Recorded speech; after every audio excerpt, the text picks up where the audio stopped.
lo que les voy a comentar y lo que voy a hablar no es una estructura teórica solamente. No es un marco teórico de lo que está pasando y de lo que pudo haber estado estructurado desde hace mucho tiempo.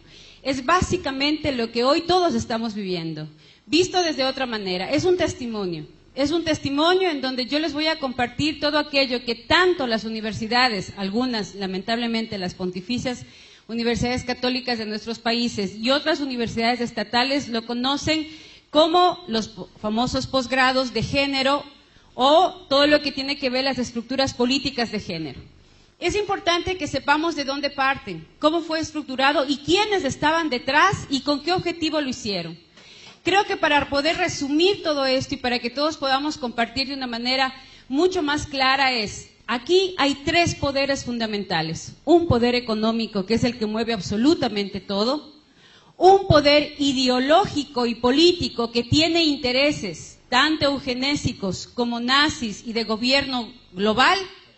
Y un interés netamente ideológico hacia la nueva estructuración de unos nuevos procesos culturales y sociales. Mucho dinero de por medio, muchos intereses de poder de por medio, pero una propuesta que ha ido calando en nosotros de una manera asombrosa. Para empezar a hablar sobre la ideología de género, es importante saber dónde nace. Realmente la ideología de género nace primero de una corriente feminista. Eso sí es importante saberlo.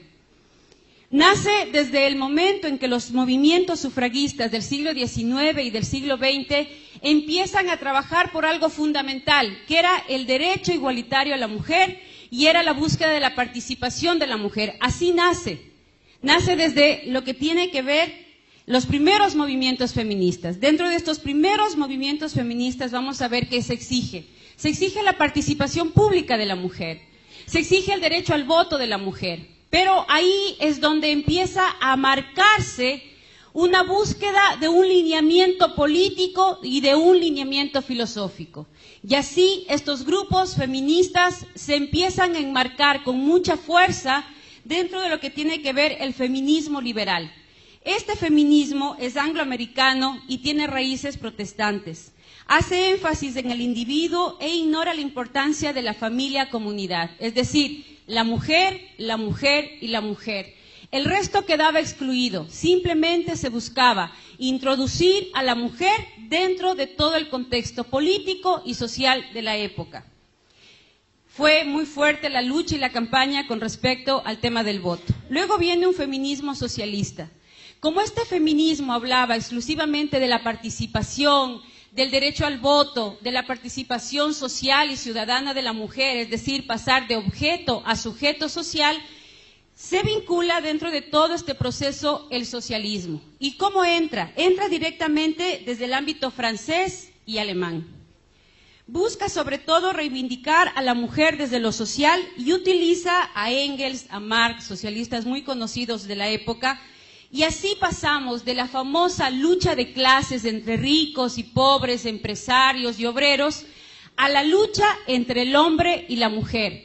Ahí es donde rompemos la relación familiar, la relación de pareja y empezamos a construir un enemigo al cual tenemos que vencer. Es decir, la mujer y el hombre enfrentados como que a partir de eso íbamos a solucionar nuestros problemas.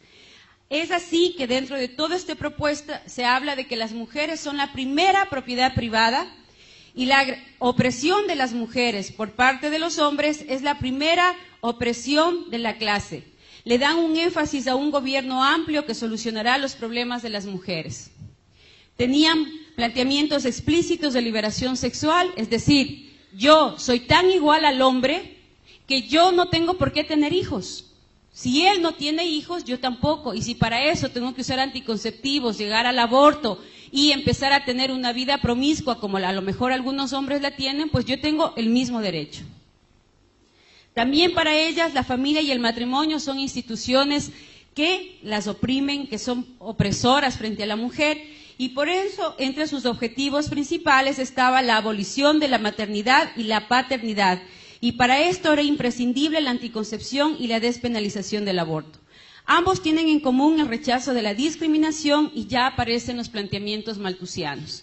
Es importante ver cómo esta ideología que parte del siglo XIX y parte del siglo XX, donde toma mucha mayor fuerza, ya se ha convertido ideológicamente en parte de lo que nosotros somos. Yo no quiero que me levante la mano nadie de lo que está aquí, cada uno es una pregunta individual, pero ¿cuántas y cuántos de los que estamos aquí usamos o hemos usado anticonceptivos? ¿Cuántas tenemos, por ejemplo, la ligadura encima o estamos con DIU, que por cierto es de los más abortivos, pastillas, parches, geles, preservativos? Es decir, ya a nosotros en este momento, de los que estamos ya de 40 para arriba, ya muchos de nosotros somos hijos de esa ideología, en donde los hijos hay que tenerles cuidado, en donde si ya tienes más de 4 hijos, la primero que te dicen es, ¿no tienes televisión? Pero si eres moderna. Solo las ignorantes, o sea, además es sinónimo de pobreza, de ignorancia, así como quien dice, pero ¿cómo se te ocurre tú, estudiada, preparada, tener más de 4 o 5 hijos? O sea, ¿qué te pasa? Es decir, vemos a la maternidad como algo que hay que temer. Ser mamá es lo más terrible que nos puede pasar. Ser mamá es lo más vergonzante y humillante. A muchas de las mujeres cuando van por su 5º, 6º, y ya no se diga 8º, 9º hijo, compartir con tu familia, no estoy diciendo en el trabajo que ya es otro panorama o a nivel social es otro panorama, muchas veces compartir con tu mamá o con tus hermanas que vas a esperar otro hijo es sinónimo de terror. ¿Y ahora qué me van a decir? Y ahora mi mamá va a saber que me va a matar, y eso que estás casada, que tienes quien te mantenga, que tienes quien te comparta la vida, si tú eres una mujer independiente y trabajadora, tú mismo satisfaces tus necesidades, pero sin embargo ya vemos a la maternidad y al matrimonio como algo vergonzoso y temido. Y del matrimonio ni hablemos, porque del matrimonio somos nosotros mismos los que hablamos mal, nosotros mismos los que nos burlamos del matrimonio. Vemos una pareja que está saliendo en su auto, al menos en mi país sucede, que ves una pareja de novios saliendo en el auto y muchos dicen, pobrecitos, no saben a lo que se meten. O alguien te dice, me voy a casar, oh, mi sentido pésame, algo así como te vas a morir, ¿no? Y me acuerdo, mi mamá se muere de las iras cuando mi papá hace una broma y peor cuando yo la cuento, pero la cuento porque demuestra mucho lo que realmente pasa alrededor del matrimonio. Cuando le preguntan a mi papá, ¿y cuántos años están ustedes de casados? Él normalmente dice ya 45 años. Imagínate, si hubiera matado a alguien, ya estaría libre. Esto es pena perpetua. Entonces, claro, cuando ya empiezas a oír esas cosas y tienes 15, 16 años, dices, no, el matrimonio, paso, ¿no? Porque si tan malo es el matrimonio y tan malo es ser mamá, pues vénganse todos los anticonceptivos y todo lo que tenga que evitar el matrimonio. Y hoy postergamos el matrimonio 35, 40 años, preferimos tener una pared de títulos, una cuenta corriente bien gorda, casa, terreno, tarjeta de crédito, auto, a tener familia, a tener hijos. Y yo tengo muchas compañeras feministas de izquierda que tienen su pared forrada de posgrados, masterados, PhDs, tienen unos sueldos de 25, 30 mil dólares mensuales, porque eso es lo que aproximadamente paga una dirección de un proyecto de la ONU o de la OEA, y llegas a la casa y no tienes ni un perro quien te ladra. Envejeces sola. Y yo pienso que la soledad es de las peores cosas que nos pueden suceder. Yo, bueno, somos 3 hermanos, somos 3 con los que al menos si estoy enferma, ahora por ejemplo mi marido tuvo que salir de viaje también, estamos trabajando en una consultoría afuera, entonces tienes un papá al que le puedes llamar, oye papi, ayúdame con los chicos, mi hermano el menor todavía no está casado, oye gordo, anda a dormir con mis guaguas porque no va a haber nadie en la casa. ¿Se imaginan si fuéramos hijos únicos? ¿Qué es lo que ya pasa en Europa?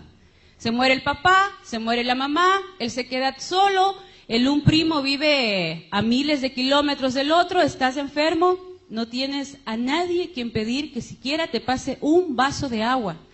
La familia es en donde más tenemos que invertir y uno de los objetivos políticos y económicos es justamente eso. Europa creció económicamente en el tiempo en que la empresa era familiar y se construía la empresa desde lo familiar. Pero a nosotros nos dijeron que era más importante tener títulos antes que construir en la empresa familiar. Y a partir de eso, las economías europeas están totalmente destrozadas y están en manos ahora de Asia. Y en América Latina, muchas de las empresas familiares también están desapareciendo porque nuestros hijos, o nosotros como hijos, ya no queríamos ser parte de la empresa familiar. Le tenemos miedo a la familia como factor de crecimiento económico y factor de crecimiento social. Y eso es un cambio ideológico que parte desde estos movimientos. Hay un segundo movimiento que es el que ya cobró fuerza en los años 60 y es el que nos ha impulsado ahora a lo que estamos, que está marcada por la obra del segundo sexo de Simone de Beauvoir y por la ilusión femenina de Betty Friedan. Este movimiento tiene ideas marxistas, pero junto con el liberalismo sexual. Aquí es donde se impulsa muchísimo lo que era la anticoncepción. Estos factores produjeron la revolución intelectual, fueron el inconformismo de los jóvenes, se sentían oprimidos, se sentían que no tenían mucho espacio de participación. El movimiento pacifista hippie, sexo, droga y alcohol, que promovía el amor libre, las relaciones sin compromiso, informadas pero puras, que es otro fenómeno. Mijita, prueba, ¿no? A ver cómo te va. Si te va bien, te casas, y si no, no. Yo cuando trabajo con jóvenes siempre les pongo un ejemplo, y es, miren, yo no sé cómo son las leyes en Argentina, pero en mi país, y creo que nos parecemos en muchos países, y hasta hoy por aprensión lo hacemos, cuando yo voy a comprar un auto, supongamos que Manuel me va a vender el super Porsche negro deportivo con el que nos fue a ver al aeropuerto, me pide $15,000 y acordamos que se los voy a pagar. Pero yo antes de pagar esos $15,000 voy a ver que no tenga problemas a nivel judicial, a nivel legal, que tenga todos los permisos, que funcione, que tenga absolutamente mecánicamente todo bien, me aseguro de todo eso y ahí luego de asegurarme de todo eso firmo el contrato y ahí le doy los $15,000 a Manuel por su Porsche. Cuando yo entrego el cuerpito latino, yo les paso a muchos jóvenes, gratis, sin un papelito, sin el nombre siquiera. Me interesa más las cosas, los objetos, que yo como persona. Si me choco el auto, Dios mediante, con esfuerzo y todo, capaz que lo recupero. Pero si me da SIDA, o si me contagio de virus de papiloma humano, o de clamidia y luego me quedo infértil para toda la vida, y el cuerpito latino lo entregamos gratis. ¿Ustedes se imaginan que yo le pida a este joven simpático su computadora y le dijera, oye, te quiero comprar el computador, pero necesito que por favor me lo dejes usar 1 año. Después de ese año, si me gusta, te lo compro. ¿Me vendes? Pero a mi hija sí le digo, prueba, mijita, prueba a ver cómo te va. Si te va bien, te casas, y si no, regresas. Pero la computadora sí no la suelto, ¿no? Eso es lo que hacemos, nos tratamos peor que objetos. ¿Dónde está nuestra dignidad de ser humano? O sea, no podemos hacer de nuestro cuerpo un objeto que todo el mundo pueda usar, que todo el mundo pueda disfrutar, y si no te gusta, te dejo. Pero sin embargo, como hay una ideología detrás y la hemos aceptado como si fuera algo maravilloso, como si fuera algo revolucionario, porque además las feministas nos dicen, ¿no? Progreso. Estamos ya en el siglo XXII, tenemos que ser modernos. Ya Europa lo aprobó. Ya en Estados Unidos es una ley como diciendo, mira, nosotros vamos por la cola y no podemos estar detrás. Y sin embargo, no nos dicen todo lo que ellos están viviendo ahora. Pero hay un tercer feminismo, un feminismo revisionista que está apareciendo ahora en el siglo XXI, apareció ya a finales del siglo XX, y es un estudio y una reivindicación a partir de lo que se vivió en los otros feminismos. Este feminismo es nuevo, está apenas apareciendo. Hay una es una diputada, senadora de la Comunidad Económica Europea que lo está liderando, y ella hace un análisis en donde dice que Badinter es la que está trabajando en esta propuesta, que las mujeres no estamos dispuestas a sacrificar nuestra maternidad y la relación con el trabajo. Es decir, nos interesa tanto ser productivas, pero no por eso dejar de ser mamás. No quieren construir una familia sin papá y mamá. Nos interesa el tener al papá a nuestro lado, el hablar del hombre como un compañero, el hablar del hombre como un amigo, no un enemigo a vencer. Quieren ser madres y trabajadoras, tener ese espacio legal para poder movernos. Exigen que los hombres no se desentiendan de su responsabilidad como padres, revalorizan las tareas que las mujeres hacen tradicionalmente, llegan a la conclusión que la liberación sexual de las mujeres habría beneficiado más a los hombres porque es a las mujeres a las que nos ponen aproximadamente 75 miligramos de levonorgestrel todos los días con el uso de anticonceptivos. Los anticonceptivos nos engordan, nos terminan los huesos, nos dañan la piel, se nos cae el pelo, aparte de que nos ponemos muy gorditas también, que es producto de este uso de hormonas. Y una cosa que muy pocos la denuncian a partir del uso de anticonceptivos es la primera causa de muerte de enfermedades cardiovasculares en América Latina con las mujeres es justamente por el uso y abuso de anticonceptivos. Somos la primera causa de muerte de las enfermedades cardiovasculares y está relacionada al uso de la anticoncepción. Y ahí sí nadie dice nada, ahí sí nadie habla de la salud cardiovascular. Pero sin embargo sí hablamos de la salud sexual reproductiva, que es la que produce realmente nuestra enfermedad y nuestra muerte. Estiman que la mujer ha perdido su identidad femenina para asemejarse a los varones, produciéndose la peor de las alienaciones, ya vamos a hablar más adelante de esto, y buscan implicar al hombre en el logro de la igualdad real entre los dos sexos. En general, de una manera resumida, ¿qué promueve el feminismo? El progreso de las mujeres, es lo que todas estamos buscando. Cuando hablamos de políticas a favor de la mujer, cuando hablamos de proyectos a favor de la mujer, ¿qué buscamos? El progreso de la mujer. Para eso se han marcado 3 espacios: la lucha contra el patriarcado, la subordinación de la mujer y la igualdad entre hombre y mujer. Esos son los 3 paradigmas que enmarcan todas las propuestas legales en el continente. Si ustedes revisan todas las propuestas, nosotros elaborábamos las propuestas y las entregábamos al Consejo de la ONU previo a la elaboración del documento para el estudio de los encuentros tanto en el Cairo como en Beijing. Estos documentos siempre van a enfocar 3 problemáticas a raíz de un tema y las problemáticas estaban centradas en estos 3 puntos. Y para esto, ¿qué es lo que hacemos las feministas? Organizamos a los grupos, organizamos movimientos sociales, capacitamos a los grupos sociales y establecemos luchas políticas que tengan que ir directamente hacia el ámbito educativo, universidades, colegios, maestros, sindicatos, hacia el ámbito de salud, dinero para los centros de salud, dinero para médicos y formación de médicos en mi propuesta, y también todo un proyecto cultural, artístico, en donde yo pueda vender mi propuesta al común de la gente. Pero para poder llegar a esto, ¿qué nos piden? ¿Qué es lo contradictorio? Me hablan de progreso, pero ¿qué me están pidiendo? Para yo poder entrar dentro de ese progreso de la mujer, de ese concepto de progreso, tengo que renunciar a mi esencia femenina.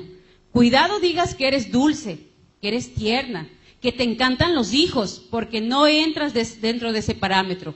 Tienes que ser dura, tienes que ser fuerte, te anulan tu feminidad, te anulan tus emociones.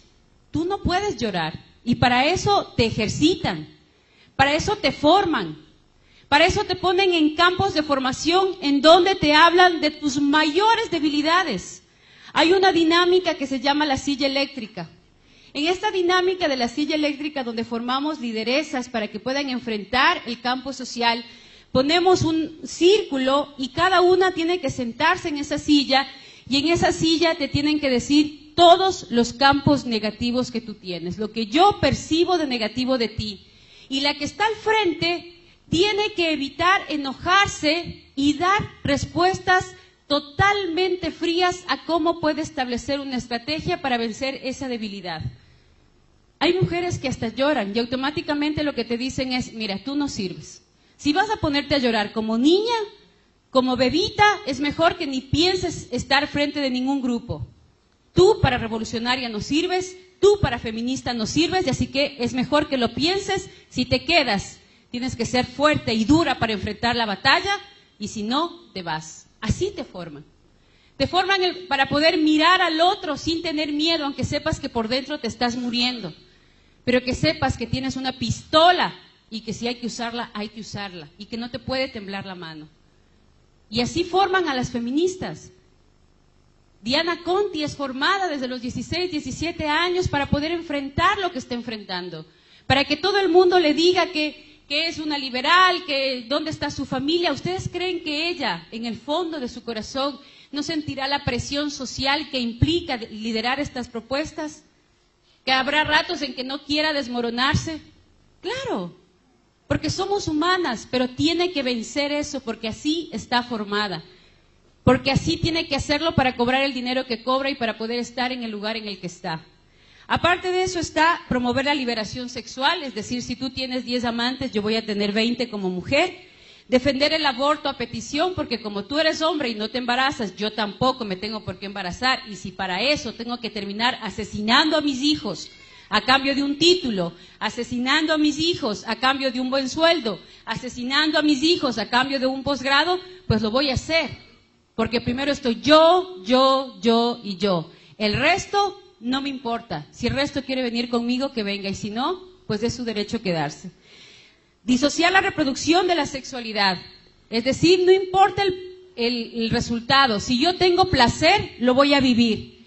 Y ahí les tienen a un montón de diputados y senadores en América Latina discutiendo sobre el placer sexual de unas cuantas personas y si tienen o no tienen derecho a casarse. Cuando en el fondo, si nosotros vemos, estamos discutiendo sobre un tema genital, sino un tema de 2 o 3 personas que tienen placer sexual, besándose y amándose entre hombres o entre mujeres. Cuando las mujeres estamos automáticamente en muchos países, ni siquiera tenemos el grado de alfabetismo que necesitamos. Cuando muchos padres de familia están sin trabajo. Cuando muchas escuelas ni siquiera tienen un pizarrón decente donde puedan trabajar en el sector rural. Cuando muchos centros de salud ni siquiera tienen una aspirina para poderle dar a un niño o a una niña que está enferma. Y sin embargo, los diputados y los senadores de nuestros países discutiendo sobre el placer sexual de 4 y 5 personas. ¿Por qué? Porque les dicen que es política.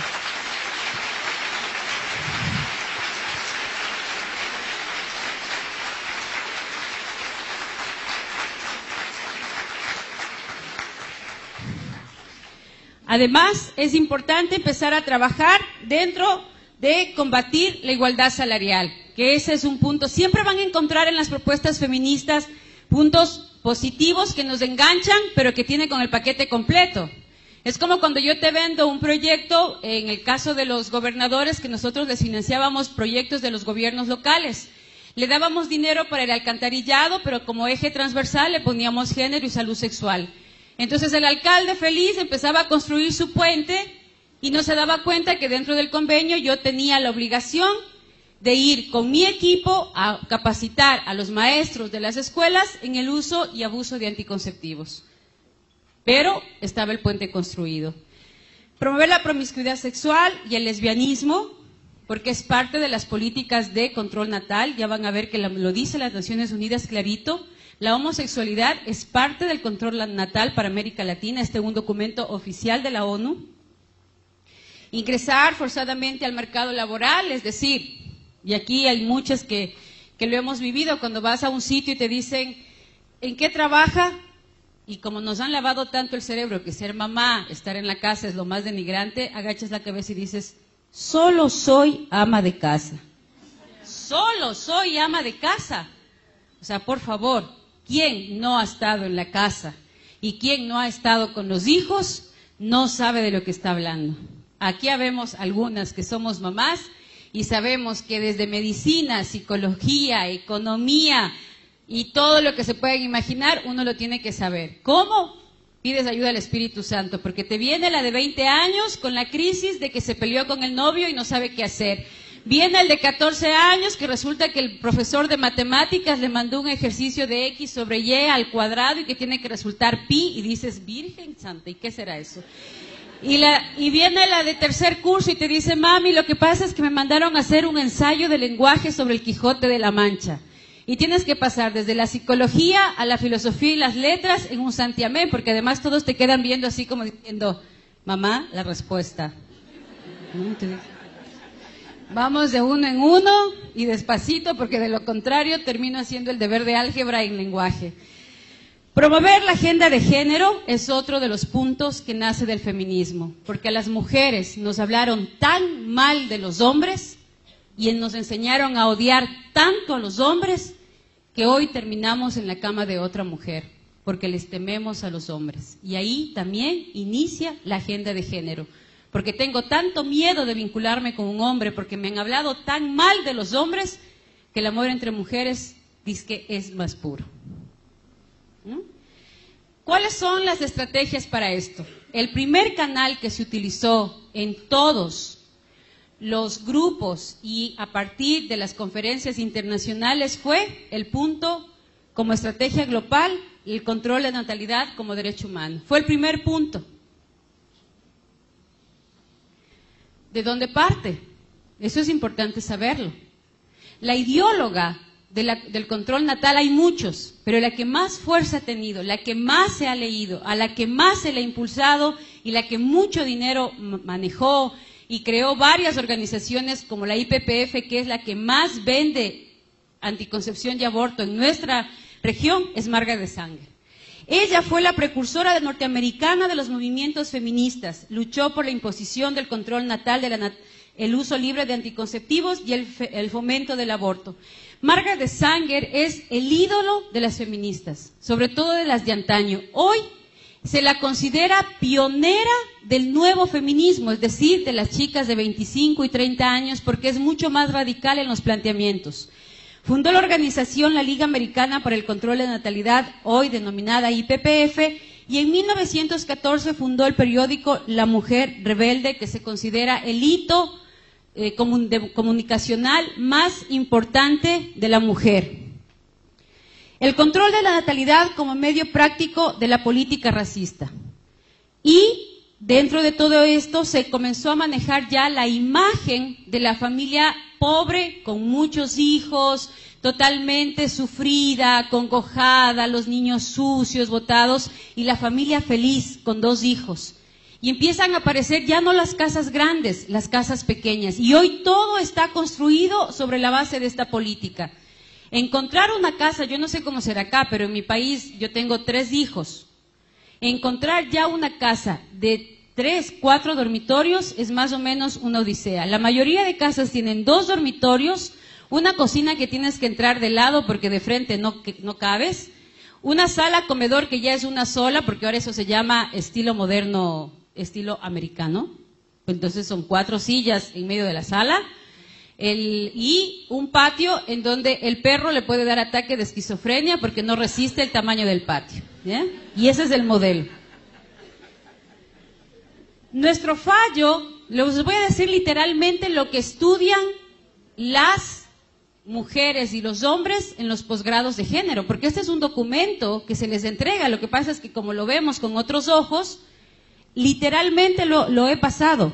Nuestro fallo de segregar a los imbéciles, que normalmente para ella los latinos, ella los llama a los mexicanos, y los negros somos los imbéciles, quienes están aumentando y multiplicándose un peso muerto de basura humana, engendra impasiblemente la clase de los seres humanos que nunca deberían haber nacido.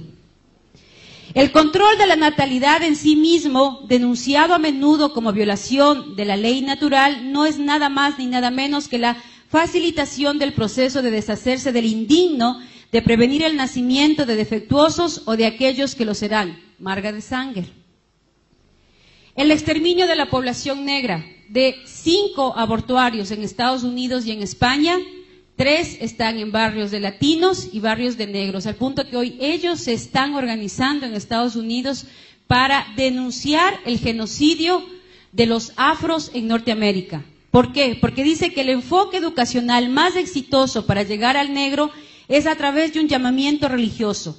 No queremos que nadie se entere de que queremos eliminar a la población negra, y el ministro religioso es el hombre que puede aclarar esa idea, si alguna vez se le ocurre al más rebelde de sus miembros. Entonces, por eso es que hay que buscar sacerdotes que defiendan el género, líderes religiosos que hablen de que no hay nada más bonito que ser homosexual y que no hay pecado en la homosexualidad. Entonces ya no es la líder de las Naciones Unidas. Ya no es la consultora del Fondo de Población de la ONU, es el sacerdote de la parroquia X, a quien ingenuamente, espero creer eso, ingenuamente se le ha lavado el cerebro y ahora sale él a decir, vengan, esta iglesia es abierta, aquí no hay problema el aborto, aquí no hay problema la anticoncepción, aquí no hay problema la homosexualidad, todo está bien visto a los ojos de Dios porque Dios lo permite todo. ¿Por qué? Porque es parte de la estrategia. Yo no soy la que tengo que decir, es la comunidad la que lo tiene que pedir y yo, buena gente, ONU, Fondo de Población, Banco Mundial, lo que hago es darle a la gente lo que quiere la gente, porque así de buena gente soy, ¿no? Y luego, deberíamos contratar a 3 o 4 ministros de color, preferiblemente con conocimientos del servicio social y con atrayentes personalidades. El acercamiento educativo más acertado a los negros está con una súplica religiosa. No quisiéramos que saliera de nuestra boca la frase de que deseamos exterminar a la población negra. Luego viene la esterilización de los débiles mentales, porque pobrecitos de esos niños con síndrome de Down no pueden nacer. Entonces nos hemos comido el cuento de tal manera que ahora mucha gente piensa, no, pues es que esa gente no puede nacer. Pues ella ya lo había pensado y nos lo vendió de la siguiente manera. El débil mental innegable debería, de hecho, no solamente ser reducido, sino además prevenido de propagar su clase. Debería llevarnos también a la mejora racial, el esterilizar incluso a esos débiles mentales que no entran necesariamente dentro de un grupo hereditario. En la colonia de Lynchburg, para epilépticos y débiles mentales del estado de Virginia, se establecieron desde 1927 hasta 1972 unos 8,000 niños al amparo de una ley eugenésica, totalmente esterilizados. ¿Les suena eso de que a los niños Down hay que esterilizarlos, a los niños con problemas mentales hay que esterilizarlos? Y si a ti te tienen que hacer el examen para saber si tu niño viene o no viene con algún problema mental, para poder ayudarte. La pregunta es, ¿ayudarme a qué? Disculpe. ¿Para qué necesita hacerme a mí un examen si mi hijo viene o no viene mal? ¿Cuál va a ser la ayuda? ¿No? Esta es la filosofía que hay detrás de eso. La selección elitista de las clases acomodadas. Nuestra tarea está no solamente en prevenir la multiplicación de la mala estirpe, está también para preservar la estirpe bien dotada. Por el interés del progreso social o incluso por la permanencia de la civilización, las clases intelectuales deben tener más niños. Nuestro problema más acuciante es aumentar el índice de natalidad del superior y disminuir del inferior. Y muchos de nosotros nos hemos comido el cuento. Ahí están las pobres, llenas de hijos, no tienen que dar de comer a sus hijos y siguen pariendo como conejos. Deberían evitar que las pobres sigan teniendo hijos. Tanto pobre en la calle, tanto pobre en los mercados. Entonces hay que eliminar a los pobres. Entonces se necesita tener tarjeta de crédito, cuenta corriente, casa, auto y profesión para poder tener hijos. Igual a China. En China, si tú tienes dinero y puedes mantener, pagas el impuesto por cada hijo que tienes. Y si no, tienes la obligación de abortar, porque el gobierno te obliga a abortar porque los pobres no pueden tener hijos. Y vamos a tener que pedir autorización para el número de hijos que tenemos que tener. ¿Por qué? Porque hay una clase que tiene que prevalecer y otra que tiene que desaparecer. La destrucción de la familia y el matrimonio. La acción más misericordiosa que puede hacer una familia numerosa por uno de sus miembros más pequeños es matarle. La cama del matrimonio es la influencia más degenerativa en el orden social. No te cases, ¿para qué te vas a casar? Bueno, pues si te va mal te divorcias. Ninguna mujer tiene derecho legal de concebir a un niño sin un permiso para la maternidad. Y viene el anticristianismo. Fundamentalistas, curuchupas, comecirios, antiprogreso, homofóbicos. ¿De dónde nace? Los servicios de maternidad para las mujeres de los barrios miserables son perjudiciales para la sociedad y para la raza. La caridad no hace más que prolongar la miseria de los ineptos. Los resultados, de 5.9 en América Latina en 1950, a 2.5 en el 2000, a 2.1 en el año 2010 y el objetivo es llegar a 1.9 en el 2050. Hoy estamos ya en parte de los objetivos que ellos están cumpliendo. Llevamos 2.1, muchos de nuestros países como promedio. Nos hemos convencido de que a los hijos hay que tenerles miedo. Hay más tasas de divorcios que de matrimonios en la mayoría de nuestros países. Muchos de los chicos ya no optan por el matrimonio. Las relaciones, las uniones de parejas son más comunes que los matrimonios. Y todo parte desde toda una estrategia que venimos arrastrando desde atrás. Yo le he puesto las frases tal cual ellos lo dicen, pero a nosotros nos hablan de progreso, nos hablan de derechos, nos hablan de felicidad, nos hablan de éxito, cuando en el fondo, si ustedes les preguntan a estas feministas, les preguntan a estos líderes sociales, ¿cuántos de ellos están con la persona con la que se casaron? ¿Cuántos de ellos tienen hijos botados en varios hogares? ¿Cuántos tienen hogares destrozados? Casi todos. Ustedes fíjense en un líder de izquierda, fíjense en una feminista y vea si realmente detrás de ella hay una estructura social y familiar que le sostiene. La mayoría de ellas no lo tienen. Y si la tienen es porque es un marido santo que aguanta todo. ¿Cuáles son sus canales? Aquí viene la estrategia. ¿Cómo funciona esto? A través de las conferencias que acaparan el 70% del trabajo de las Naciones Unidas. Esa es la estrategia. Ahí tenemos las conferencias de mujeres, de población, de niñez, de tierra, derechos humanos, las conferencias sociales y las dos últimas de la mujer y de los jóvenes en México. ¿Cómo operan? Las conferencias están diseñadas para llamar la atención sobre algo particular. Un ejemplo, el control de la población. Estamos tan poblados que nos estamos cayendo los unos a los otros porque ya no cabemos. Y uno se sube a un avión y ve unos campos maravillosos. Por cierto, Mendoza tiene unos paisajes espectaculares, unas montañas y unos campos, pero fascinantes. Y resulta que uno ve, sí, una población grande, sí, pero no están tan poblados que ya se están cayendo de los cerros, no, nadie, ¿no? Pero nos dicen no, control poblacional, ya estamos demasiados. Y producen documentos en consenso. He puesto en comillas en consenso, ¿por qué? Porque estos documentos los elaboramos un grupo de técnicos que trabajamos en las Naciones Unidas. Estos documentos reflejan verdaderamente la problemática que se va a trabajar. La problemática, por ejemplo, de violencia contra la mujer, la problemática de analfabetismo más alta que existe en América Latina y en África en relación hombre-mujer, es cierto. Se ponen las problemáticas reales, se hace un análisis de la problemática real. Y estos son los que tienen que definir las pautas para las acciones nacionales e internacionales. Es el documento base donde está el problema enfocado, pero tiene el marco de control natal.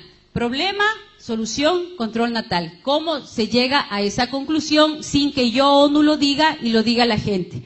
Pues a través de las reuniones regionales. Estas reuniones son reuniones de avance, entre comillas. Son personal de la ONU quien redacta un borrador que se presenta a los delegados de los países en las precomisiones que se llevan a cabo en Nueva York. Este paquete que tiene que ver con el análisis de la problemática baja a cada uno de los países. En esos países se lo traduce a la realidad nacional, a la realidad de Argentina. En función de esa realidad, la ONU, a través de sus técnicos, llama a diferentes ONGs que estén trabajando en relación a ese tema. Y ahí viene el punto, la presión. ¿Cómo logro la presión? A través de las organizaciones no gubernamentales que yo mismo como ONU autorizo para llegar a la cumbre. ¿Por qué? Porque las reuniones paralelas a la conferencia se focalizan en el trabajo de lobby. Yo llevo un grupo de jóvenes, de esos chicos guapos y simpáticos que están en la esquina, les cuento todo el drama, pobrecitas las mujeres, excluidas, sacrificadas, llenas de problemas, no tenemos participación, entonces tenemos que sacar adelante la participación. Ellos empiezan a dar una serie de ideas, una serie de propuestas, una serie de actividades, de estrategias, resultados, porque además tú le entregas las fichas que tienen que llenar. Ellos no llenan las fichas por sí mismos. Yo les entrego unas fichas con unos lineamientos y unas preguntas que ellos tienen que responder. Y el momento en que yo veo que, por ejemplo, una de estas simpáticas chicas dice, pero ¿por qué la ley del aborto? O sea, no tiene nada que ver el control natal contra el aborto. Yo automáticamente lo que le digo es, mira, después hablamos, te lo tengo que explicar. Lo que pasa es que ella no tiene muy claro el asunto, pero luego yo hablo con ella, pero ustedes sigan trabajando. Entonces, la anulo directamente. Cuando sale el documento no lo redactan ellos. Yo contrato una relatora, las famosas relatoras de mesa, que son las que ya están capacitadas por mí, las que ya recibieron absolutamente toda la información que yo necesitaba, recoge 4 o 5 planteamientos de ellos y lo traduce al lenguaje que la ONU quiere plantear como política internacional. Así funciona. Entonces, ahí viene el lobby. En el lobby, a los delegados, senadores, diputados, delegados del área ejecutiva de cada uno de los gobiernos, yo le digo, usted como diputada que ha venido a la ONU, quiero darle a conocer el documento que trabajamos en su país hace exactamente 3 meses y lo trabajaron más de 100,000 jóvenes argentinos y estas son las conclusiones. Si usted no aprueba esas conclusiones, estará traicionando el sentir de las mujeres y de los jóvenes argentinos. Entonces, por favor, vote. Este es el pedido de los jóvenes en el país. Y el trabajo del lobby es convencerle al delegado de país de que su país es el que está pidiendo porque yo, ONU, he hecho todo el trabajo de las ONGs.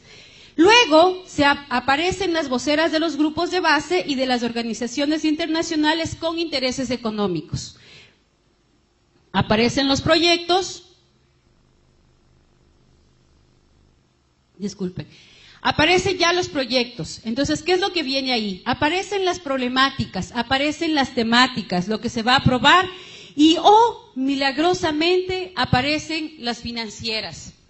Yo tengo 20 millones de dólares para apoyar esa propuesta.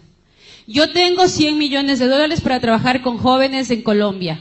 Yo tengo 6 millones para hacer convenio con Ecuador. En el temática de mujer, yo te voy a dar para violencia de la mujer, te voy a dar 25 millones para el SIDA y empieza la repartición del pastel. Y como se empieza a generar un espacio de necesidad versus oferta, creen, la problemática quedó a un lado y ahí se empieza la danza de los millones en función de los proyectos que se empiezan a ofertar, entre comillas, para cumplir el objetivo planteado en esa conferencia. ¿Cómo lo hacemos? Con oficinas permanentes en la ONU para ayudar el objetivo de la ONU, de la cumbre en la ONU. Si yo me doy cuenta que María de los Ángeles es una líder espectacular, que maneja muy bien el lenguaje, que tiene muy claro cómo distribuir los presupuestos, yo le digo, María de los Ángeles, quiero hacerte una propuesta desde la Secretaría del Senado. Tengo en este momento 25 millones de dólares para trabajar en la temática de mujer, que tú los puedes distribuir acorde a los diferentes programas que tienes. Yo tengo ya algunas ONGs que las he visto, que me gusta el trabajo que hacen, y tú ayúdame a seleccionar algunas otras más. Para esto yo te voy a mandar a ti a un curso de especialidad en Canadá o en Alemania o en Holanda o en Bélgica para que logres establecer políticas sociales mucho más claras con respecto a la temática que se va a aplicar.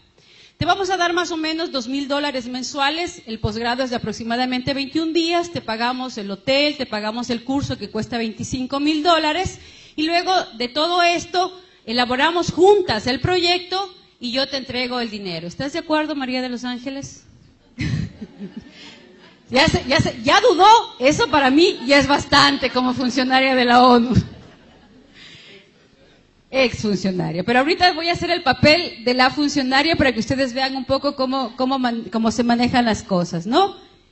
Ahí hay algunas ONGs que hay que conocerlas. Está Parenthood, la famosa IPPF, está el Comité Latinoamericano del Caribe para la Defensa de los Derechos de las Mujeres, el famoso CLADEM, Católicas por el Derecho a Decidir, que ya está en tendencia a desaparecer, porque inclusive la presidenta de las Católicas por el Derecho a Decidir, frente a un ecógrafo, no dudó de que ahí hay vida, y dijo claramente que con los avances científicos ya no se puede decir que no hay vida.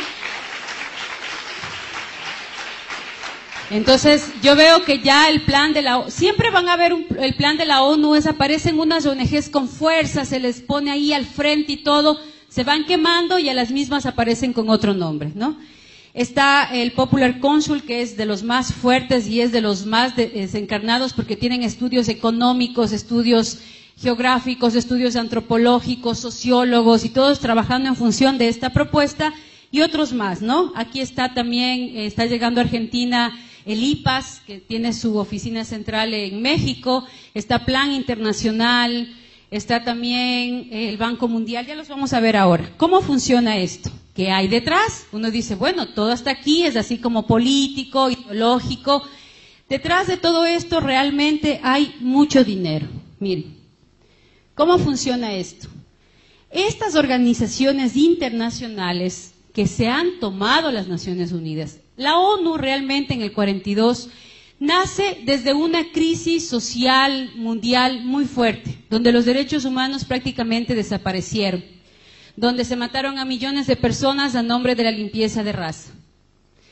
En función de eso, nace las Naciones Unidas para precautelar esos derechos. Luego se dieron cuenta que trabajar en los derechos humanos sí deja dinero y que hay mucha gente que está dispuesta a donar dinero para poder impulsar el proyecto. Y ahí aparece, obviamente, el cansancio de estos donantes, y estos donantes dicen, pero ya les estoy dando millones y millones para reducir la pobreza en África y hay cada vez más pobres. Como reducen los benefactores y necesitaban dinero para poder seguir trabajando, aparecen los famosos donantes, a ver, ya hice algo aquí, los famosos donantes con intereses económicos. Los que más dinero le ponen a las Naciones Unidas para sus proyectos, increíblemente, son las farmacéuticas. ¿Por qué el negocio con las farmacéuticas, donde Sintec es la que más nos ha dado para América Latina?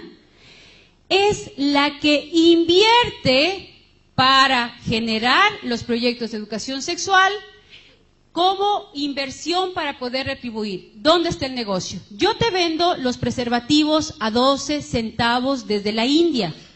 Vienen 4 millones de dólares. No crean que compramos 1 o 2, compramos, solo en Ecuador acabamos de comprar en enero 4,5 millones de dólares en anticonceptivos a Sintec.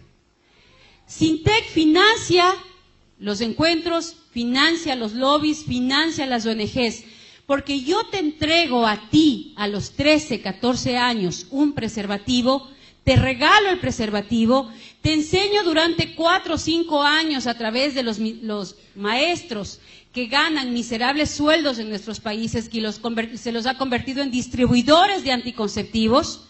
Son los únicos distribuidores de farmacéuticas que no ganan ni una regalía por lo que venden, los médicos igual, y se les entrega estos anticonceptivos y se les enseña a usar a nuestros hijos porque yo me estoy garantizando un fiel cliente por 35 y 40 años.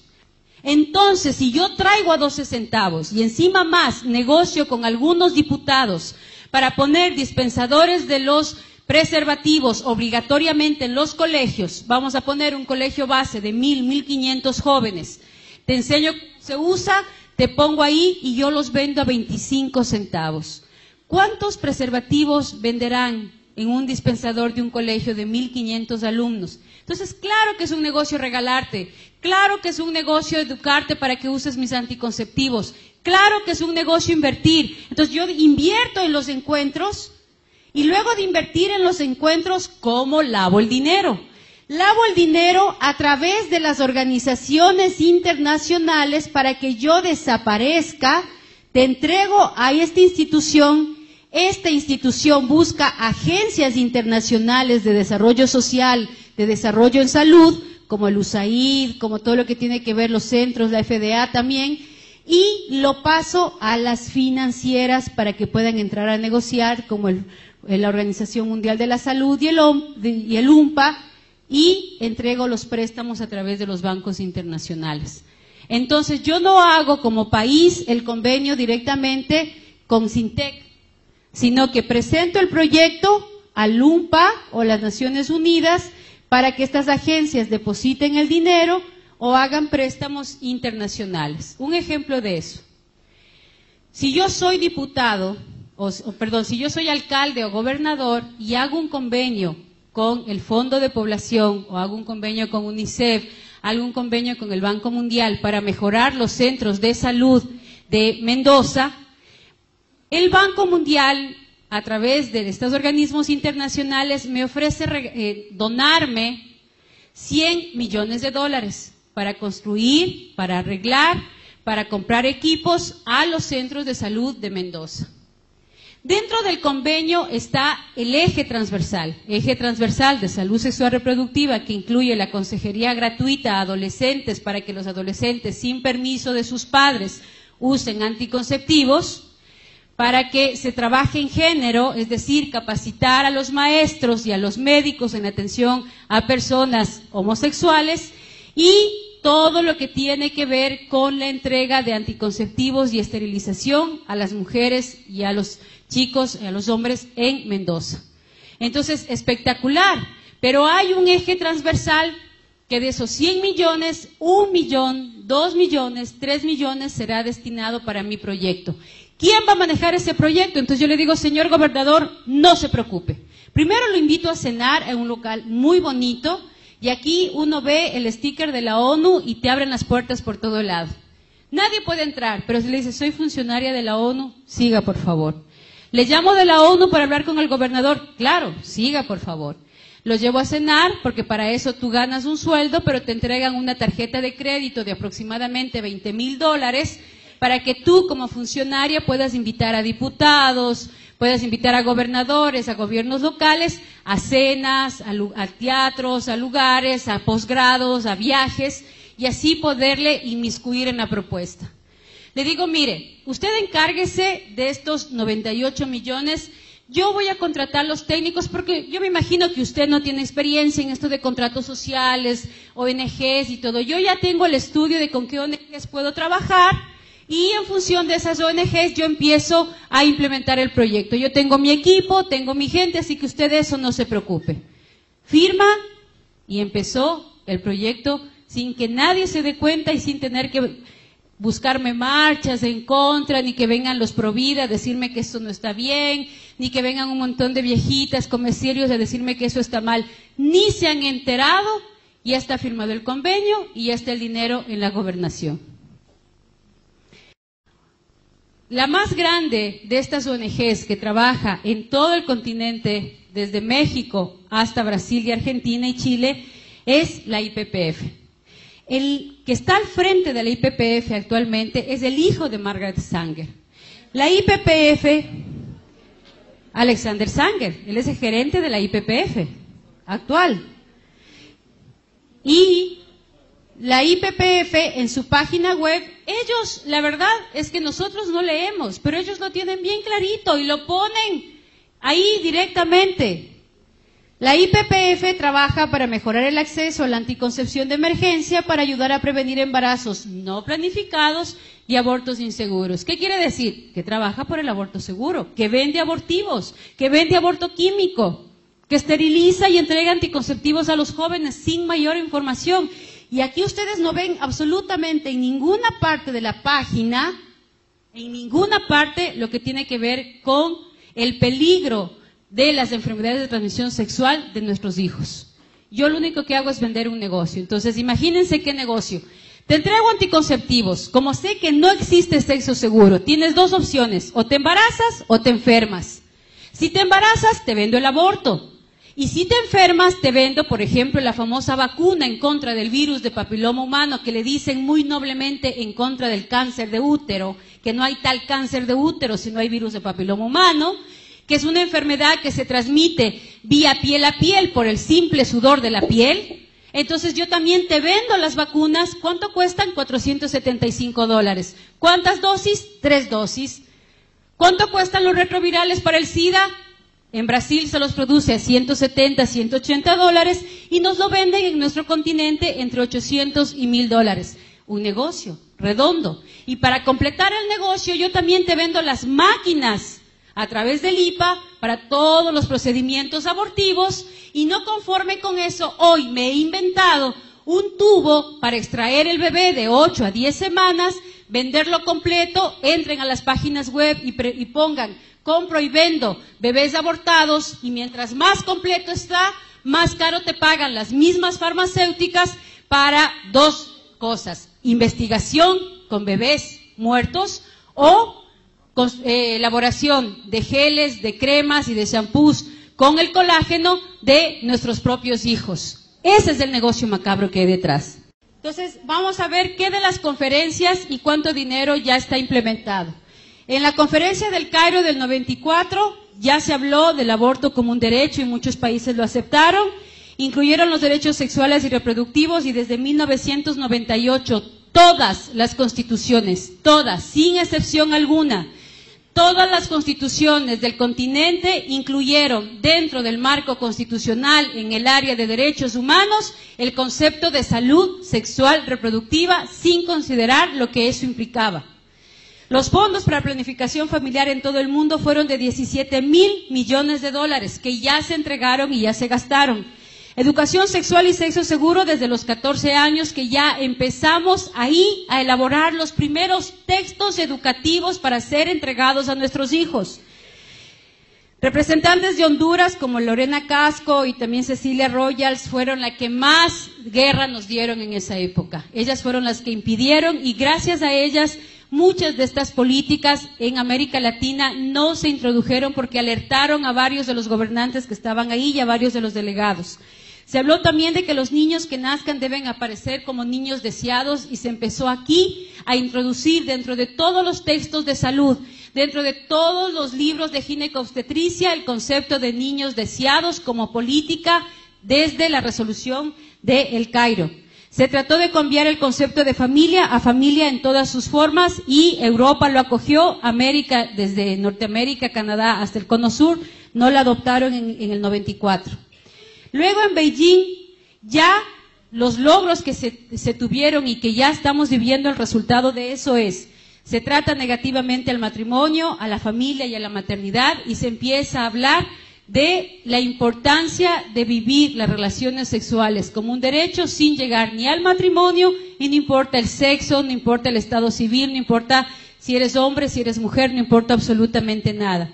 Buscan eliminar la discriminación específicamente en el tema de la homosexualidad, y ahí aparecen las primeras leyes en Europa y en Norteamérica para incluir la libre orientación sexual, tanto en los diferentes estamentos estatales hasta llegar a los estamentos constitucionales. Y ya en muchos países se ha logrado: México, Colombia, Argentina, que ya les voy a decir, son los 3 parámetros. Este es un dominó. Este dominó que tiene la ONU tiene 3 puntas a nivel latinoamericano y del Cono Sur. México, por ser, entre comillas, país católico, está la Santísima Virgen María y su influencia tiene mucha fuerza por la guadalupana. Está Colombia, porque se considera siempre un país mucho más conservador, mucho más apegado también a la religión, y está Argentina por su influencia política y porque siempre o marca la moda, o marca los hitos musicales, marca los hitos artísticos. Entonces también está Argentina. Caen las 3 puntas y el dominó va cayendo automáticamente uno tras de otro. Esa es la estrategia que se tiene. Busca eliminar los obstáculos para la igualdad de género, y empiezan a aparecer grupos artísticos financiados por la misma ONU, artistas y varios líderes sociales y políticos, homosexuales como personas lindas, como hitos, como ejemplos, y empezamos a aparecer en la televisión, empiezan a aparecer homosexuales, empiezan a aparecer varias personas. De hecho, Walter Mercado es uno de los beneficiados de los proyectos de la ONU con dinero para expandir su imagen dentro del continente, porque su imagen daba mucha fuerza a la relación del buen agente, lindo, simpático y que ayuda a los demás. Propone eliminar la tradición y la religión que discrimina contra los jóvenes, y aquí se empieza a hablar por primera vez de una religión universal. Promueve emprender iniciativas con sensibilidad de género que aborden temas de enfermedades de transmisión sexual frente a el uso del preservativo. propone promover el derecho a tener control de su sexualidad y decidir libremente el asunto relativo a la sexualidad, incluyendo la salud sexual y reproductiva, es decir, que los adolescentes vivan libremente su sexualidad sin el control paterno. Y se empiezan a organizar desde el año 95 las famosas coordinadoras juveniles de salud sexual reproductiva, los famosos grupos juveniles de feministas, los famosos grupos estudiantiles universitarios a favor del derecho a la mujer.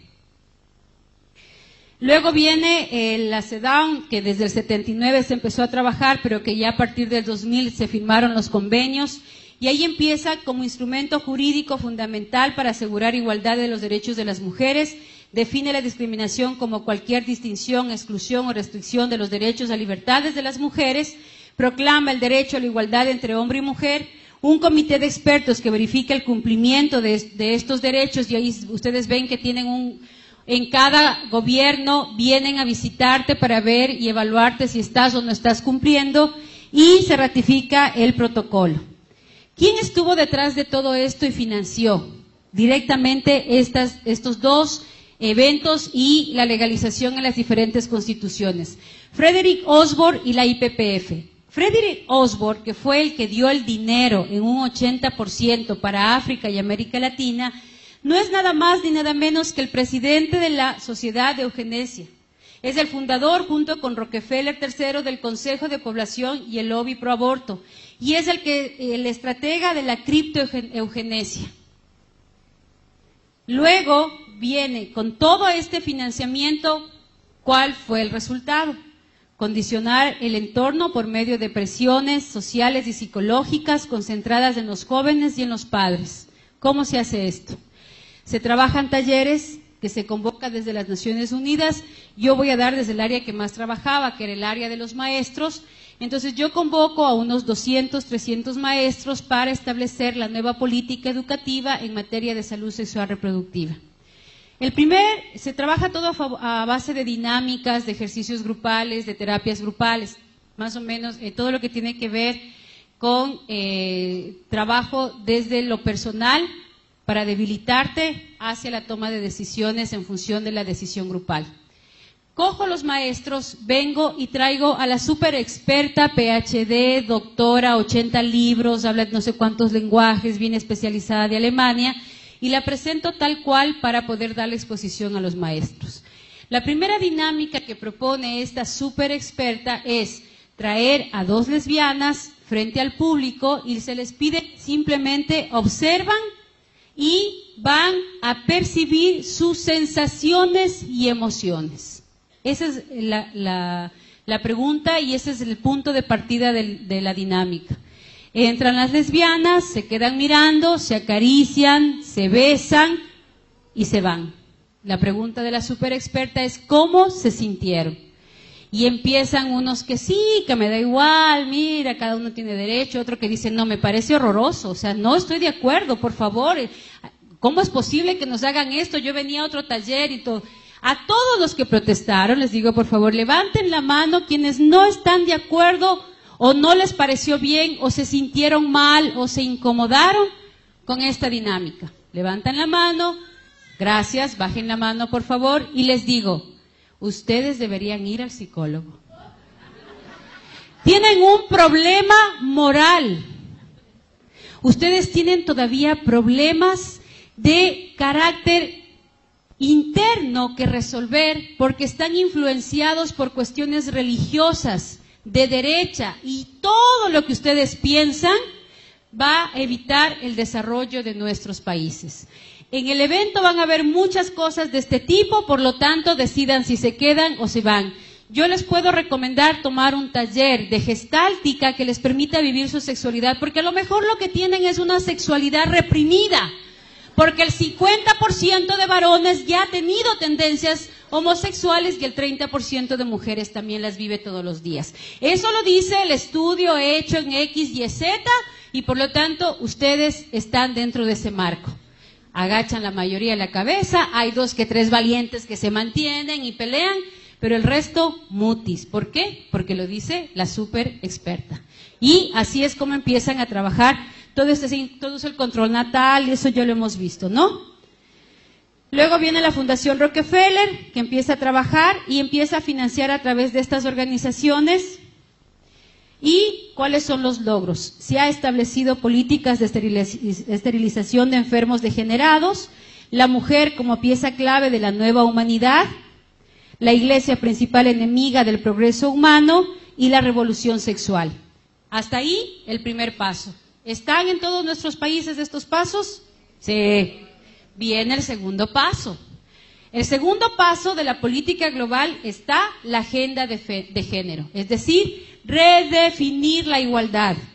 Si yo ya te logré convencer que vivas como prostituto o como prostituta, uses mis productos y aparte de eso te conviertas en asesino de tus propios hijos y tú sales a la calle diciendo que es un derecho matar a los hijos, que es un derecho prostituirte y usar tu sexualidad peor que un animalito.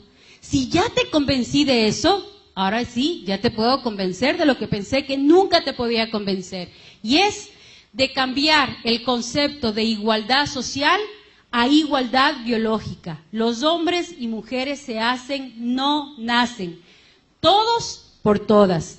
La violencia de género cambia por la violencia de mujer. Por eso hay grupos de feministas, la vieja guardia, que no aceptaron muchas de estas agrupaciones de esta propuesta. Porque era la pelea que apareciera públicamente la imagen de la mujer, que aparezca socialmente la imagen de la mujer, que no quede excluida y de pronto vuelve a desaparecer porque ya no hay el concepto mujer, ahora hay el concepto género. Y nuevamente desaparece la palabra mujer y aparece la palabra de género, que es nada más ni nada menos que ya no solo puedo tener derecho a decidir si matar o no matar a mis hijos, sino que ya te convenzo de que puedes ser hombre a pesar de ser mujer. Y el ejemplo más grande que tenemos de esto es esta mujer que se puso hormonas, se viste como hombre, se pareció a hombre, pero su naturaleza le grita. ¿Y ahora? Y mejor voy para acá. Le grita que es mujer. O sea, por más que tenga toda la apariencia, es mujer. Tiene su útero, tiene sus ovarios, tiene sus óvulos, se quedó embarazada. Es tan mujer que eligió a un hombre como pareja. Lo que pasa es que está tan cucú que quiere parecerse al hombre y así se siente más feliz y así se realiza más. Es como ese hombre que necesita que le encadenen y le den a palos y le den a látigos para decir, ¡ay, qué placer! A ella le encanta vestirse de hombre, pero es mujer, su naturaleza le grita que es mujer. Entonces, si yo soy capaz de convertirte en asesina y asesino de tus propios hijos, ahora te voy a decir que no importa el cuerpo en que nazcas, lo importante es el placer que sientas con ese cuerpo. Y si para eso tienes que sentirte mujer siendo hombre o hombre siendo mujer, pues estás en tu derecho porque eso es género. Y entonces sexo es igual a género. Un ejemplo de esto que les puedo poner es, imagínense lo que sería mañana a una ballena que se sienta una paloma encerrada en el cuerpo de una ballena. Y mañana sale disparada volando por los mares del continente. O al perrito de la casa que de pronto se sienta un gato encerrado en el cuerpo de un perro. Ni los animales. Ni los animales han llegado al punto de preñadas romperse el vientre para matar a sus propios hijos.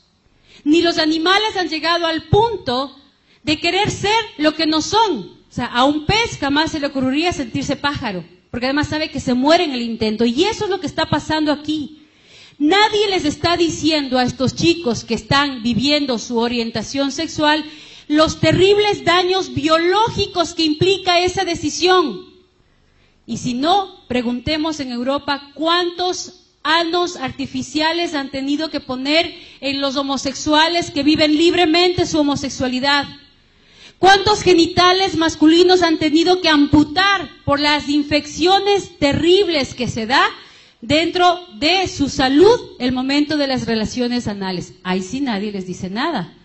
Que las enfermedades de transmisión sexual han transmutado desde lo genital a lo anal y a lo bucal por las prácticas sexuales que este tipo de ideología nos está enmarcando y nos está creando como parte de nuestra sociedad.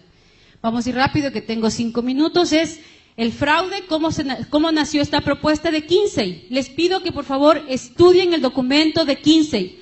Un depravado sexual sobre el cual se basa la teoría de género es un médico psiquiatra que utilizó a niños huérfanos de 8, 9 y 10 meses para que sean violados por un grupo de personas que están encarceladas y que se les consideraba personas peligrosas, criminales peligrosos. Él puso a estos criminales a violar y a abusar sexualmente de estos niños y se dio cuenta que después de 3 o 4 veces que eran violados sentían placer sexual porque ya no lloraban. Y el estudio que parte este señor es la base de género. Es tan imposible probar científicamente la teoría de género que por favor no se metan a discutir el género desde la parte filosófica. Género se debe discutir desde estrictamente la parte biológica, la parte conductual, la parte científica que ustedes pueden probar. Un ejemplo sencillo de eso es que si en este momento, Dios no quiera, hay un terrible incendio en esta sala y todos quedamos achicharrados y no se reconoce nada de nosotros, el médico forense lo único que podrá decir de esta sala es que había 300 mujeres y 200 hombres, punto. No puede decir que había un medio hombre por ahí o una media mujer por allá. Si a Manuel le quitan un pedazo de hueso y a mí me quitan un pedazo de hueso, el médico lo único que va a poder decir es: hay un esqueleto masculino y hay un esqueleto femenino, punto. Somos tan diferentes los hombres y las mujeres que psicológicamente, hormonalmente, biológicamente funcionamos de manera totalmente diferente. El hombre es más paso por paso. Las mujeres somos mucho más detallistas. Un ejemplo cotidiano de eso, un desayuno en la mañana. Mi amor, ayúdame a hacer el desayuno. Se baña, se afeita, se viste, se arregla, nos atrasamos al colegio. Mamá haciendo el desayuno, mientras se pone las faldas, prende el agua. Mientras prende el agua, se pone el rulero para salir guapa. Mientras se pone el rulero, lanza los uniformes a la izquierda y a la derecha para que los chicos lo cachen y se lo vistan. Prepara los refrigerios mientras pone la lavadora y se quede funcionando para poder salir. Y a las 8 punto todos estamos en el sitio en el que tenemos que estar. Porque así somos.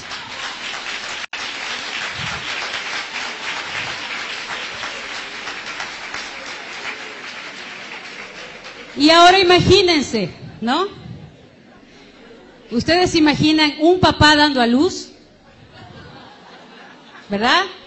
Ahora imagínense ustedes sin los brazos de esos hombres, sin la practicidad de ellos. Que cuando tú llegas toda alborotada y le cuentas, es que mi trabajo, es que la vecina, es que la comadre, es que los hijos, es que el colegio, es que el mercado, es que el problema, el que no sé qué y no sé cuánto, y él te queda mirando así. No entendió nada de lo que le dijiste y te dice: sí, mi amor, claro.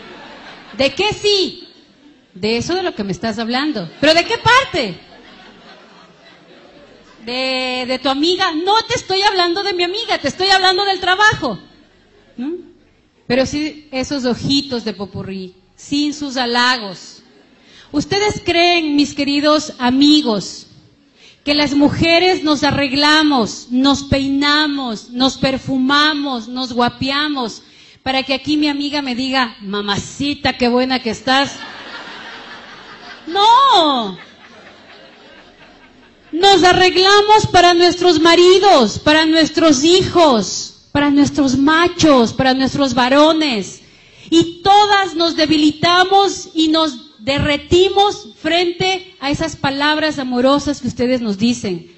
Nos derretimos en los brazos de ustedes porque necesitamos de sus brazos. Necesitamos de su practicidad. Necesitamos de su racionalidad. Necesitamos de su concreción, porque de lo contrario no concretáramos nada, nos termináramos haciendo 10 cosas a la vez. Entonces, cuando yo rompo con todo eso, obviamente rompo con toda una estructura, y si yo soy capaz de convencerte de que ya mates a tus hijos, luego de que ya no eres mujer, que eres hombre, te puedo convencer absolutamente de todo. Y ese es el plan social y de poder económico y político. Porque los jóvenes que viven como animales su sexualidad y no son capaces de tomar decisiones asertivas de su vida, de su cuerpo, no van a poder tomar decisiones absolutamente de nada. La prueba de eso es la generación de los ninis en Europa. Ni estudian ni trabajan. Y eso es lo que quieren acá. Porque a esos jóvenes es fácil lavarles el cerebro, a esos jóvenes es fácil sacarles el voto, a esos jóvenes es fácil decirles lo que deben comprar, lo que deben vestir, a dónde tienen que viajar, qué es lo que se tienen que poner, dónde tienen que estudiar y qué carreras tienen que estudiar. Porque nos convierten en seres humanos totalmente manejables, totalmente vulnerables, violentos, sin ser capaces ni siquiera de enfocar una meta a la cual seguir. Y aquí yo quiero hacer un llamado a los jóvenes. Si los jóvenes y las mujeres no nos comprometemos en participar en política, a meternos y ensuciarnos las manos, a meternos y abrir la boca y a ser la voz de los que no tienen voz, estamos fregados, porque les vamos a dejar a ellos el poder.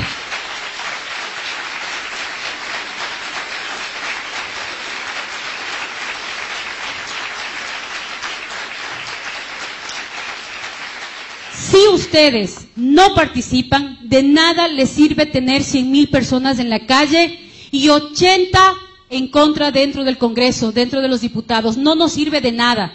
Están en época de elecciones. Si ustedes no se deciden en participar, si ustedes no deciden a enfrentar la parte política, Liliana y todas las diputadas que están alrededor de ella no van a poder hacer nada porque están solas.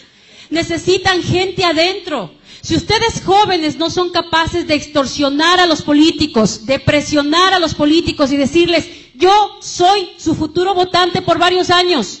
Si usted no me firma este papel donde se compromete a defender la vida y la familia, yo y todos los míos no le daremos el voto. O firma o considérese un cadáver político porque nadie va a votar por usted. Es así como tenemos que actuar.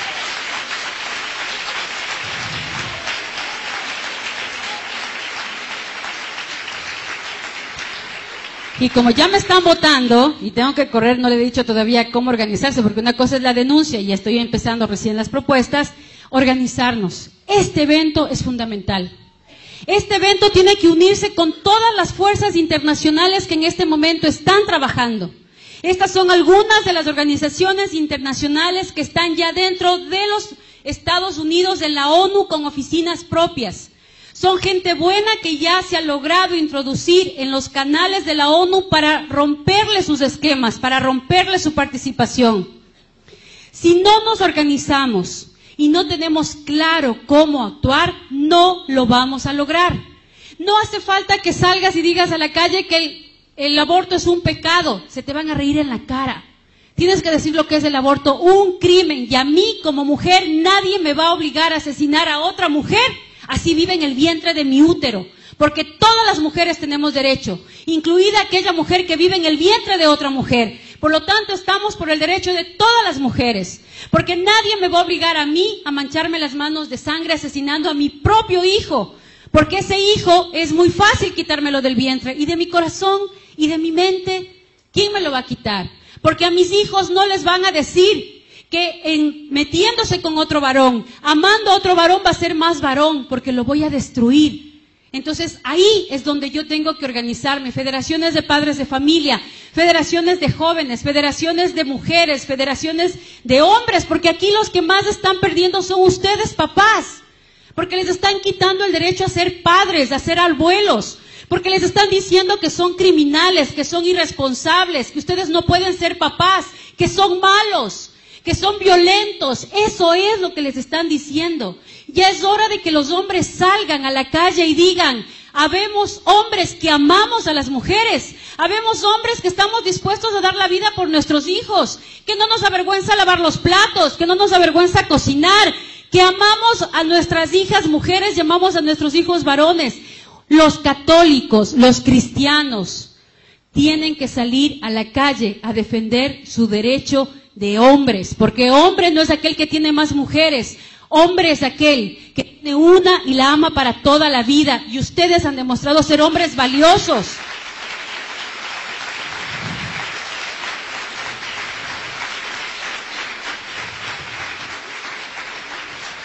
Finalmente vamos a hablar de nuestros hijos. Machismo empieza con M de mamá, mujeres. Es hora de empezar a trabajar en la educación de nuestros hijos, en ambientes de vida coherente y con valores, buscando un ideal de persona, enseñándoles a tomar decisiones acertadas, que si ellos no están de acuerdo que en su colegio, en su universidad, les den condones, ellos sean capaces de abrir la boca y decir, no estoy de acuerdo, oiga maestro, disculpe, ¿usted me garantiza sexo seguro? ¿Usted va a pagar mi tratamiento si yo me contagio de SIDA? Si usted me firma que lo va a hacer o va a hacer con cualquiera de mis compañeros, hágalo. Caso contrario, si mañana tenemos SIDA, tenemos virus de papiloma humano, tenemos clamidia, usted va a tener que responder. Por lo tanto, es hora de que nuestros hijos, desde los más pequeños hasta los más grandes, sean capaces de enfrentar este nuevo sistema educativo con valentía, porque saben que tienen unos padres detrás que los apoyan, unas agrupaciones detrás que los defienden, un grupo de personas que piensan como ellos. No les hagamos tener miedo de que digan soy católico, que sean orgullosos de ser cristianos, de ser católicos, orgullosos de ser jóvenes que piensan diferente. Yo me acuerdo una vez hice una pregunta a las chicas que quienes creen en la virginidad, y se levantó una muy valiente y dijo yo. Y hubo un grupito por ahí que comenzó a reírse como diciendo, esta loser, ¿no? Ja, ja, ja. Ella les regresó a ver y les dijo, lo que ustedes son, yo lo puedo ser cualquier momento. Pero lo que yo soy, ustedes ya jamás en su vida lo van a poder ser. Y esa valentía es la que necesitamos.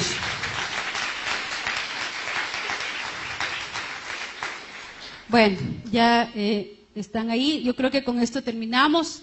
El concebirnos como hombres y mujeres complementarios, establecer mercados, políticas económicas. Hay que empezar a trabajar en función de leyes a favor de la familia, a favor de la maternidad, empezar a crear créditos educativos a favor de las familias grandes, a favor de las parejas, que los que se casen puedan tener reducción de impuestos, reducción en costos, de todo el tema de la construcción, el poder trabajar con las empresas para que en sus publicidades no sean empresas solamente socialmente responsables, sino que sean empresas con políticas familiares, comprometidos con la familia.